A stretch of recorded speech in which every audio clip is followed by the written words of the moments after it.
ಒಂದು ಸೂಕ್ಷ್ಮ ಪ್ರಜ್ಞೆ ಶಿವರಾಜ್ ಇದೆ. ಅದು ಕೆಳಜಾತಿಯ ಬೇರೆ ಬೇರೆ ಸಮುದಾಯಗಳಲ್ಲಿ ಕಾಣಿಸ್ತದೆ, ಆದರೆ ಅಸ್ಪೃಶ್ಯನ ಯಾಕೋ ಒಂಚೂರು ದುಡ್ಡಾಗಿ ಅನಿಸ್ತದಲ್ಲ ಅನ್ನುವ ಒಂದು ಸೂಕ್ಷ್ಮವಂತ ಧ್ವನಿ ಈ ಕಥನಗಳಲ್ಲಿದೆ. ಆ ಕಥನ ಅನೇಕ ಕಡೆಗಳಲ್ಲಿ ಕಾಣಿಸ್ತದೆ ನಮಗೆ. ಅವರು ಬಾಡಿಗೆ ಮನೆಗೆ ಕೊಡ್ತಾರೆ, ಆಮೇಲೆ ಕ್ಷೌರಿಕಾಗಿ ಒಂದು ತಲೆ ಚೌರದ ಕಥೆ ಹೇಳಿದ್ನ ಬಹಳ ಒಂದು ವಿಚಿತ್ರವಾದ ಧ್ವನಿಯಲ್ಲಿ ಹೋಗ್ಬೇಕು ಈ ಟೈಟಲ್ನ. ಇದು ಒಂದು ಟಾಂಗ್ ಕೊಟ್ಬಿಡುತ್ತೆ. ನೀವೆಲ್ಲ ಇದು ಇಂಟ್ರೊಡ್ಯೂಸ್ ಮಾಡುವಾಗ ಏನು ಮಾಡಿದ್ರಿ, ಒಂದು ತಲೆ ಚೌರದ ಕಥೆ ಅಂತ ಕೊಡ್ತೀವಿ. ಒಂದು ತಲೆ ಅಲ್ಲ, ಅದು ಒಂದು ತಲೆ ಚೌರದ ಕಥೆ. ಒಂದು ಕತೆ ಯಾವುದಂತಪ್ಪ ಅಂದರೆ ತಲೆ ಚೌರದ್ದು. ಈ ಕಥೆಯಲ್ಲಿ ಎಷ್ಟು ನಿರಂಬಳವಾದ ಶೈಲಿ ಶಿವರಾಜ್ ಅಂತಂದರೆ, ಅಲ್ಲಿ ಯಾತನೆ ಭಾಳ ದೊಡ್ಡ. ಒಂದು ಹಳ್ಳಿಯಲ್ಲಿ ದಲಿತರಿಗೆ ಕನ್ನಡ ಸಾಹಿತ್ಯ ಪರಿಷತ್ತಿನ ಕೋಶಾಧ್ಯಕ್ಷರಾದ ಪಟೇಲ್ ಪಾಂಡು ಅವರು ಸಹ ಆಗಮಿಸಿದ್ದಾರೆ. ಹಾಗೆ ಗೌರವ ಕಾರ್ಯದರ್ಶಿಗಳಾದ ನಾಭ ರಾಮಲಿಂಗ ಶೆಟ್ಟಿ ಅವರು ಆಗಮಿಸಿದ್ದಾರೆ. ಹಾಗೆ ನಮ್ಮ IQAC, NAC, AQR ಈ ತಿರುಗಣಿನಲ್ಲಿ ತಿರುಗ್ತಾನೆ ನನ್ನ ಸರ್ವೀಸನ್ನು ಕಳೆದವರು. ಶಿವರಾಜ್ ಬ್ಯಾಡ್ರಳ್ಳಿ ಅವರು ನನ್ನನ್ನು ಬ್ಲ್ಯಾಕ್ ಮೇಲ್ ಮಾಡಿ ಈ ಕಾರ್ಯಕ್ರಮಕ್ಕೆ ಒಪ್ಪಿಸಿದ್ರು. ಎಮೋಷನಲ್ ಬ್ಲ್ಯಾಕ್ ಮೇಲ್ ಮಾಡಿ ಬಂದಮೇಲೆ ನಮಗೆ ಆಮೇಲೆ ಇನ್ವಿಟೇಷನ್ ನೋಡಿದ್ಮೇಲೆ ತುಂಬ ಸಂತೋಷ ಆಯಿತು. ಯಾಕೆಂತಂದರೆ ಈ ದಿನ ಕಾರ್ಯಕ್ರಮದ ಅಧ್ಯಕ್ಷತೆಯನ್ನು ವಹಿಸ್ಕೊಂಡಿರೋರು ಪ್ರೊಫೆಸರ್ SG ಸಿದ್ದರಾಮಯ್ಯ ಸರ್. ನಾನು ಅವ್ರ ಬಗ್ಗೆ ಒಂದು ಮಾತು ಹೇಳಬೇಕು.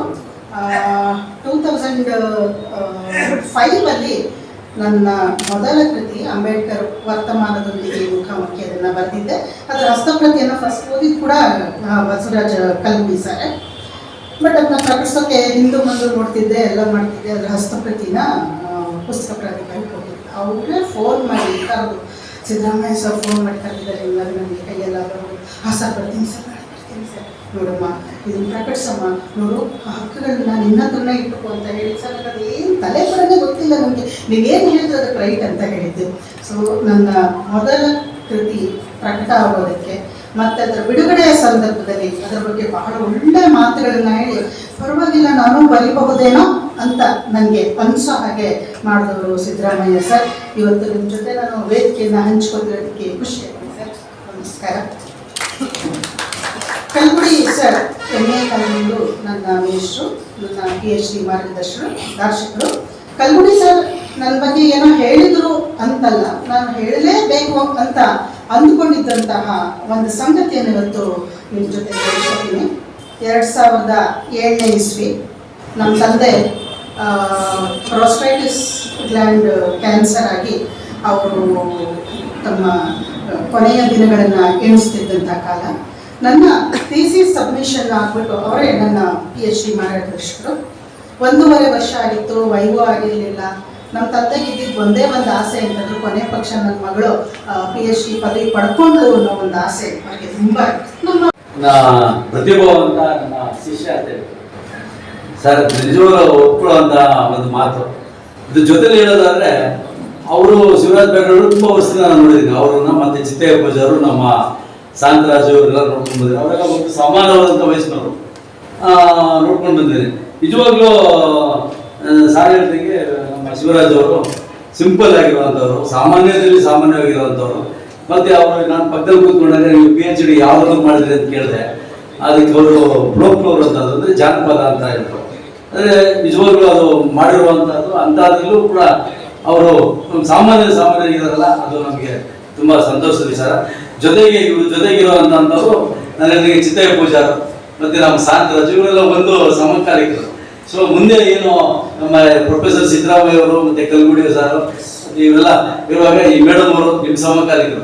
ಸಮಾಜನ ಈ ಕನ್ನಡ ಬೆಳವಣಿಗೆಗೆ ನಿಮ್ದೆಲ್ಲ ಸಹಕಾರ ಮತ್ತೆ ಸಾಕಷ್ಟು ಸಮಯನ ಕೊಡಬೇಕು ಅಂತ ನಾನು ಕೇಳ್ಕೊಳ್ತೇನೆ. ಕಲ್ಗುಡಿ ಮೇಷ್ಟ್ರು ಸುಮಾರು ಮೇಡಮ್ ಚೆನ್ನಾಗಿ ಮಾತಾಡಿದ್ರು.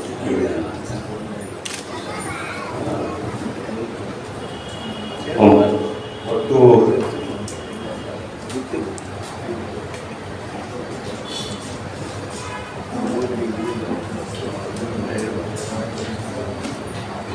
ಹದಿಮೂರು ಕಥೆಗಳಲ್ಲಿ ನಾನು 8 ಕಥೆಗಳನ್ನು ಓದಿದ್ದೇನೆ.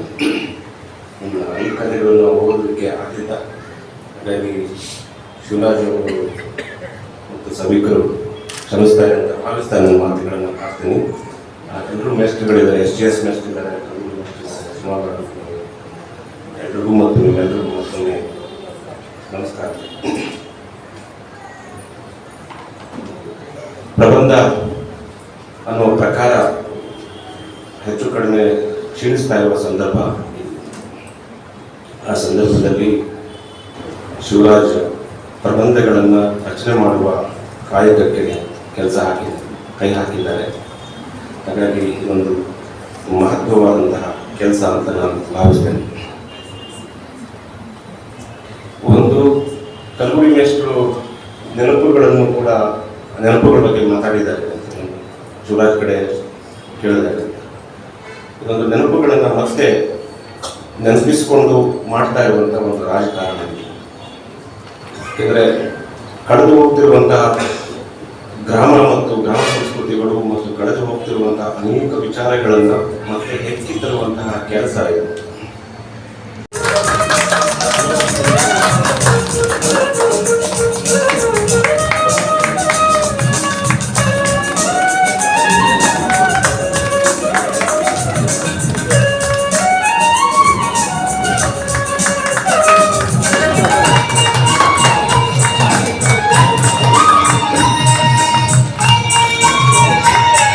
ಪುಸ್ತಕ ಬಿಡುಗಡೆ ಅಂದ್ಕೊಂಡಿದ್ವಿ. ಸಾಕಷ್ಟು ಸಾಧನೆಯನ್ನು ಸಾಹಿತ್ಯ ಲೋಕದಲ್ಲಿ ಕನ್ನಡ ಸಾರಸ್ವತ ಲೋಕಕ್ಕೆ ಕೊಟ್ಟಿದ್ದಾರೆ. ಅದಕ್ಕೆ ಕುವೆಂಪು ಅವರ ಒಂದು ಮಾತಿದೆ, ಅಧ್ಯಕ್ಷನೋ ಸೇನಾನಿಯೋ ಕಮ್ಮಾರನೋ ಚಮ್ಮಾರನೋ ಕಾಯಕವೆಲ್ಲವೂ ಪೂಜ್ಯ ಎನ್ನುವಂತೆ ಅವರ ಕಾಯಕ ಇವತ್ತು ಸುಲಲಿತವಾಗಿ ಸುಸೂತ್ರವಾಗಿ ಬಿಡುಗಡೆಯಾಗಿದೆ. ಅವರು ನಮ್ಮ ಮುಂದೆ ಗಾಬರಿ ಏನಾಗಬೇಡಿ, ನಾನು ಜಾಸ್ತಿ ಹೊತ್ತು ಮಾತಾಡೋದು.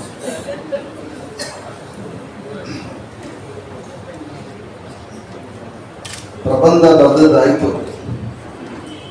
ಸುಧಾ ಅಂತ 13ರಿಂದ 14 ಲಕ್ಷ ಜನ ಓದುಗರು ಇರ್ತಕ್ಕಂಥ ಏಕೈಕ ಪತ್ರಿಕೆ ಅಂದರೆ ಅದು ಸುಧಾ ಮ್ಯಾಗಝಿನ್.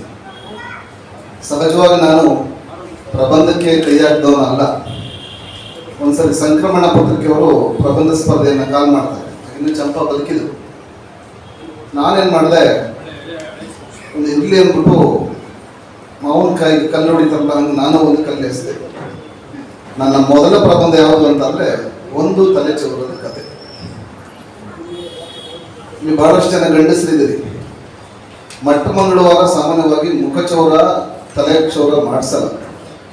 ಯಾಕೆಂದ್ರೆ ನಾವೆಲ್ಲ TV ಜ್ಯೋತಿಷಿಗಳನ್ನ ಇದುವರೆಗೂ ಕೂಡ ನಂಬ್ಕೊಂಡೇ ಬರ್ತಿದ್ದೀವಿ. ಮಂಗಳವಾರ ಕ್ಷೌರ ಮಾಡಿಸ್ಬೇಡ, ಶುಕ್ರವಾರ ಕ್ಷೌರ ಮಾಡಿಸ್ಬೇಡ ಅಂತ. ನಮ್ಮ ಮನೆ ಹೆಂಡತಿ ಗೊತ್ತು, ನಾನು ಜಾಸ್ತಿ ಕ್ಷೌರ ಮಾಡಿಸೋದು ಮಂಗಳವಾರ ಮತ್ತು ಶುಕ್ರವಾರನೇ. ಯಾಕೆಂದ್ರೆ ಅವನು ಫ್ರೀಯಾಗಿರ್ತಾನೆ ಅಂತ. ನೀಟಾಗಿ ಕ್ಷೌರ ಮಾಡಿಸ್ಕೊಡೋದು ಯಾವ ಥರ ಇದ್ರೆ ಅದು ಮಂಗಳವಾರ ಮತ್ತು ಶುಕ್ರವಾರ. ಇದು ಯಾಕೆ ಅಂತಂದರೆ ನನಗೊಂದು ಸ್ವಲ್ಪ ಈ ವ್ಯವಸ್ಥೆಯನ್ನು ಪ್ರಶ್ನಿಸುವ, ವ್ಯವಸ್ಥೆಯನ್ನು ಬದಲಾಯಿಸುವ ಅಂತ ಕಲ್ಗುಡಿ ಅಂತವರ ಮೇಷ್ಟ್ರುಗಳ ಪಾಠ ಕೇಳಿದ ಮೇಲೆ ನನಗೆ ಬಂದುಬಿಡ್ತು. ಈ ಪ್ರಬಂಧಗಳನ್ನು ಯಾಕೆ ಬರೀಬೇಕು ಅಂತ ಅನ್ಸ್ಕೊಂಡಾಗ ನನಗೆ ಈ ಹಾಸ್ಯ ವಿನೋದ ಇದು ನನ್ನ ಬಾಲ್ಯದಲ್ಲೇ ನಾನೆಲ್ಲ ಕಂಡುಕೊಂಡೆ. ತನ್ನನ್ನೇ ತಾನು ಗೇಲಿ ಮಾಡಿಕೊಳ್ಳುವಂಥ ಪ್ರಸಂಗಗಳು. ನಾನು ಡಿಗ್ರಿ ಓದ್ತಾ ಇರಬೇಕಾದ್ರೆ ನನ್ನ ಸುತ್ತ ಒಂದು ಪಡೆನೇ ನೆಲ್ಕೊಡೋರು. ಹಾಡು ಹೇಳ್ತಾನೆ ಶಿವರಾಜ್ ಅನ್ನೋ ಕಾರಣಕ್ಕಾಗಿ, ತಮಾಷೆ ಮಾಡ್ತಾನೆ ಅನ್ನೋ ಕಾರಣಕ್ಕಾಗಿ ಎಲ್ಲರೂ ಕೂಡ ಇರೋರು.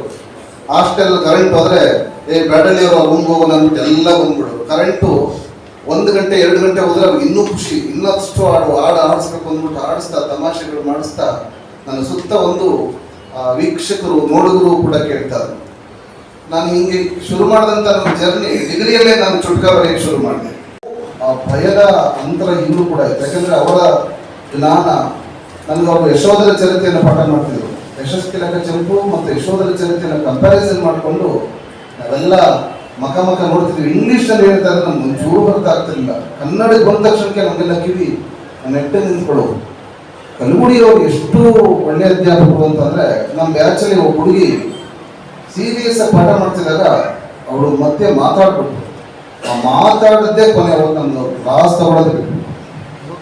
ಎಷ್ಟು ವಿದ್ವತ್ತಿನ ಇವತ್ತು ಕೂಡ ಅಕಾಡೆಮಿಕ್ ವಲಯಗಳಲ್ಲಿ ರಾಜಿ ಮಾಡಿಕೊಳ್ತೇನೆ ತನ್ನ ಪಾಠಕ್ಕೆ ತಾನು ಶಿಷ್ಯರಿಂದ ಏನನ್ನೂ ನಿರೀಕ್ಷೆ ಮಾಡ್ಕೊಳ್ಳದೆ ಇರ್ತಕ್ಕಂಥ ಮೇಷ್ಟ್ರು ಅಂದ್ರೆ ನಮ್ಮ ಕಲಬುರ್ಗಿ ಮೇಷ್ಟ್ರು. ನಮ್ಮ ತುಕಾರಾಮಲ್ಲ ಅವ್ರ ಜೊತೆ ಗೊತ್ತಿರುತ್ತೆ. ಇನ್ನು SDS ನಮಗೆ ಮನೆಗಳಲ್ಲಿ ಮದುಮಗಳ ಬಗ್ಗೆ ಪಾಠ ಮಾಡ್ತಿದ್ರು. ನನ್ನ ಮೊದಲ ಸಂಕಲನ ಬಿಡುಗಡೆ ಆದಾಗ ಅವರು ಪುಸ್ತಕ ಪ್ರಾಧಿಕಾರದ ಅಧ್ಯಕ್ಷರು. ಯಾಕಂದ್ರೆ ಅವರು ನೆಲಮೂಲದ ಕವಿ. ಹಂಗಾಗಿ ನನ್ನ ಪುಸ್ತಕಕ್ಕೆ ಅವರು ಸರಿ ಹೊಂದುತ್ತಾರೆ ಅನ್ನೋ ಕಾರಣಕ್ಕಾಗಿ ನಾನು ಅವ್ರ ಕೈಲಿ ಬೆಂಗಳೂರಿಗೆ ಬರೆಸಿದೆ. ಮನೋಜ್ ಚಕ್ರವರ್ತಿಯವರ ಹತ್ರ ಹೋಗೋದು ಅಥವಾ ಅವ್ರ ಹತ್ರ ಇರೋದು ಬಹಳ ಕಷ್ಟವಾದ ಕೆಲಸ. ಅನಂತಮೂರ್ತಿಯವರ ಜೊತೆಯಲ್ಲಿ ಇದ್ದಂಥವರು, DR ಅವರನ್ನ ಬಹಳ ಹತ್ತಿರದಿಂದ ನೋಡಿದಂಥ ಮನೋಜ್ ಚಕ್ರವರ್ತಿಯವರನ್ನ ನಾನು ಬೆನ್ನುಡಿ ಬರ್ಕೊಡಿ ಅಂತ ಕೇಳಬೇಕಾದ್ರೆ ಅಷ್ಟು ಸುಲಭವಾಗಿ ಒಪ್ಪಿಕೊಳ್ಳುವ ಅಥವಾ ರಿಸೀವ್ ಮಾಡ್ಕೊಳ್ತಕ್ಕಂಥದಕ್ಕೆ ಬಹಳ ಅದು ಅಸಾಧ್ಯವಾದ ಮಾತು. ಮನು ಚಕ್ರವರ್ತಿ ಅವರು ನಾನು ಮುಂದೆ ಕೂತ್ಕೊಂಡು ಹೊಗಳ್ತಾ ಇಲ್ಲ. ಈ ಸಮಾವೇಶಗೊಂಡಿರ್ತಕ್ಕಂಥ ಎಲ್ಲ ಸಹೋದರ ಬಂಧುಗಳೇ, ಅಧ್ಯಕ್ಷನಾಗೋದು ಸ್ವಲ್ಪ ಕಷ್ಟದ ಕೆಲಸ ಅಂತ ಅನ್ನೋದು ಗೊತ್ತಾಯಿತು. ಕೃತಿ ಕುರಿತು 4 ಜನ ಮಾತನಾಡಿದರೆ ಸಮಗ್ರವಾಗಿ. ಅಧ್ಯಕ್ಷನ ಆಡಬೇಕಾದ ಮಾತುಗಳನ್ನ ಶಿವರಾಜು ಆಡಿ ಮುಗಿಸಿದ್ದಾರೆ. ಈಗ ನನಗೆ ಉಳಿದಿರೋದೇನು ಅಂತಂದ್ರೆ, ಏನು ಸಮಪ್ ಮಾಡೋದಕ್ಕೆ ಹೋದ್ರೂ ಕೂಡ ಅದಕ್ಕೆ ಆಗೋಲ್ಲ. ಬಿಟ್ಟಿರೋದನ್ನು ಕೆಲವೊಂದು ಮಾತ್ರ ಹಿಡ್ಕೊಂಡಂತೆ ಮಾತನಾಡೋಣ ಅಂತ ಯೋಚನೆ ಮಾಡಿದೆ.